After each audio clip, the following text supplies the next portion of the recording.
खबरों में बने रहने के लिए बेल आइकन दबाइए और हाँ, फर्स्ट इंडिया को सब्सक्राइब जरूर।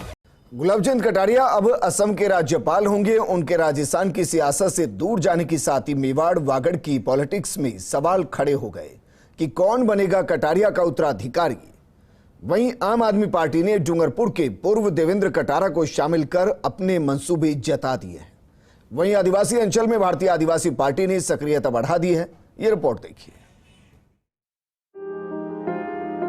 ये राजस्थान की सियासत का अलग पुट है कि मेवाड़ वागड़ में जिस पार्टी की चुनावी आंधी चलती है उसी को राजस्थान पर राज करने का अवसर मिलता है। ऐसा अक्सर हुआ भी है। बीजेपी ने आदिवासी अंचल को लेकर अपनी नवीन पॉलिटिक्स को सामने ला दिया है।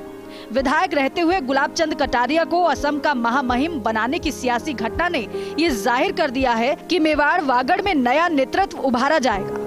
अभी चित्तौड़ सांसद चंद्र प्रकाश जोशी, राजसमंद सांसद दिया कुमारी और डूंगरपुर बांसवाड़ा सांसद कनलमल कटारा में से किसी एक को नई जिम्मेदारी मिल सकती है। केंद्रीय मंत्रिपरिषद के संभावित फेरबदल और विस्तार में जगह मिल सकती। तीनों ही अलग अलग वर्ग से ताल्लुक रखते हैं। किरण माहेश्वरी बड़ा नाम था, लेकिन वो दुनिया से चल बस। आज वो होती तो उदयपुर संभाग में गुलाबचंद कटारिया का विकल्प बनती। दिवंगत किरण माहेश्वरी की बेटी दीप्ति माहेश्वरी अभी राजसमंद से विधायक है। लेकिन सवाल वही आकर रुक जाता है कि क्या कोई दूसरा नेता गुलाबचंद कटारिया की जगह ले पाएगा। गुलाबचंद कटारिया ने अपने परिश्रम से आदिवासी अंचल में कमल को मजबूत किया था, नए चेहरों को आगे बढ़ाया। मेवाड़ की सियासत को साधना आसान काम नहीं है। गुलाबचंद कटारिया कहते हैं कि केवल मेवाड़ ही है जहां भगवान एक लिंग को आराध्य मानकर सारे काम होते हैं। राजस्थान की बीजेपी बहुत मजबूत पार्टी है और एक व्यक्ति से नहीं चलती है। पार्टी सभी कार्यकर्ताओं के सहयोग से चलती है और हमारी यात्रा जो यहाँ तक आई है वो किसी व्यक्ति से कारण से नहीं, संगठन की ताकत के आधार पर आई है। तो निश्चित रूप से हमारी पार्टी अपने सामूहिक नेतृत्व के आधार पर राजस्थान की जनता को अच्छा से अच्छा काम देने का प्रयास करेंगे। दिल्ली के सीएम अरविंद केजरीवाल की पार्टी ने चुनावी साल में पत्ते खोलना शुरू कर दिया है। अरसे से राजस्थान में मेहनत कर रहे आम आदमी पार्टी के प्रदेश प्रभारी और दिल्ली से विधायक विनय मिश्रा ने आदिवासी अंचल के नेता देवेंद्र कटारा को आप में शामिल करा लिया। कभी कॉमरेड रहे, कभी भाजपाई रहे। देवेंद्र कटारा पिछली विधानसभा में बीजेपी से विधायक थे। टिकट कटा तो निर्दलीय ताल ठोक दी थी। हालांकि भविष्य के गर्भ में है कि आदिवासी क्षेत्र में कटारा आम आदमी पार्टी को कितना मजबूत कर पाते हैं, लेकिन एंट्री हो गई है। मुझे बहुत खुशी है, जो रिस्पांस मिल रहा है वो वाकई में बहुत अच्छा है और हर गांव में हर शहर में लोग बड़ी उत्सुकता के साथ आम आदमी पार्टी की मेंबरशिप ले रहे हैं। चाहे वो देहात एरिया हो, चाहे वो शहरी एरिया हो, चाहे वो ट्राइबल एरिया हो, हर जगह लोग अरविंद जी को पसंद कर रहे हैं और अरविंद जी की पार्टी का मेंबर बनना चाह रहे हैं। कि इनकी जो योजनाएं हैं और जिस तरह से आम जनता के लिए व्यक्तिगत लाभ की योजना हो, चाहे वो सार्वजनिक आम जनता के दोनों की तरह की योजनाएं हैं, इन योजनाओं से हम प्रभावित हुए।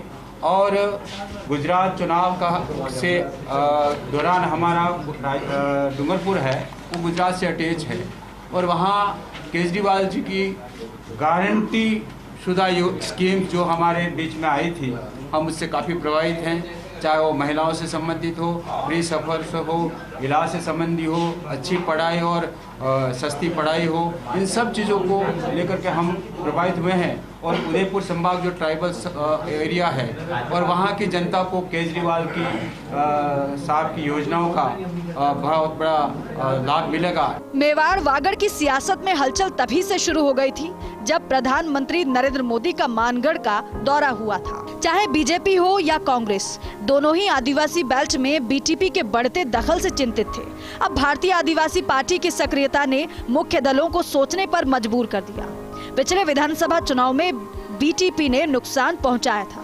कांग्रेस के पास अवसर है कि गुलाबचंद कटारिया के महामहिम बनने के बाद उदयपुर की सियासत में पैदा हुई रिक्तता को भरने का। गुलाबचंद कटारिया अभी तक अंगद के पांव बने हुए थे और कांग्रेस उनको चुनौती नहीं दे पा रही थी। जाहिर है उदयपुर या यूं कहें मेवाड़ में कांग्रेस को अब स्पीकर डॉक्टर सीपी जोशी के गाइडलाइंस पर आगे बढ़ना होगा। रघुवीर मीणा के पास अवसर है फिर से उभरने का। वहीं वागड़ में महेंद्रजीत मालवीय बड़े फेस हैं। साथ ही अर्जुन बामनिया, ताराचंद भगोरा, गणेश घोगरा सरीखे बड़े आदिवासी शतरप हैं। हालांकि हर विधानसभा और लोकसभा चुनाव में इन्हें अग्नि परीक्षा से गुजरना पड़ रहा है। 1952 से हो रहे चुनाव के परिणाम को देखें तो पलड़ा मेवाड़ वागड़ में कांग्रेस का ही भारी रहा है। राज्य में सर्वाधिक शासन करने वाले मुख्यमंत्री रहे मोहनलाल सुखाड़िया की कर्मभूमि मेवाड़ रही है। वहीं वागड़ को हरिदेव जोशी ने मुख्यमंत्री बनकर सियासी पहचान दी। फर्स्ट इंडिया के लिए योगेश शर्मा की रिपोर्ट।